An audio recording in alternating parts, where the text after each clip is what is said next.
माझं नाव कैलास श्रीनिवास चरखा आहे।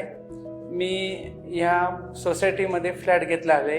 मला इथून सगळं लोकॅलिटी चांगली आहे। स्पेस मला सगळ्यात जास्त आवडलेला आहे। प्रत्येक ह्याच्यामध्ये एकच लिफ्ट दिली जाते, पण ह्यांनी 2 लिफ्ट दिलेली आहेत आणि इथं मुलांना खेळण्यासाठी ॲम्युनिटीज दिलेल्या आहेत। प्रत्येक रूमला बाल्कनी दिलेली आहे। विंडो न देता बाल्कनी दिल्यामुळे हे थोडासा इफेक्टिव्ह वाटतोय मला। नंदन वाटिका मला इथून नंदन वाटिका मधून आपल्याला जाण्यासाठी रेल्वे स्टेशन हे जास्त डिस्टन्सवर नाहीये। पोद्दार स्कूल, गुरुकुल स्कूल, डीमार्ट।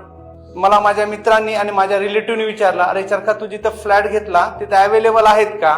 तर मी त्यांना सांगितलं की इथं बी आणि ए बिल्डिंग्स तिथं फ्लॅटचं कन्स्ट्रक्शन चालू आहे आणि बुकिंग पण चालू आहे। मी इथं जिथं फ्लॅट घेतला आहे, तुम्ही पण एकदा येऊन इथं लोकेशन आणि फ्लॅटची साईज सगळं ओव्हरलुक पहा। मी इथं फ्लॅट घेऊन खूप आनंदी आहे आणि तुम्ही पण राहाल ही अशी माझी अपेक्षा आहे।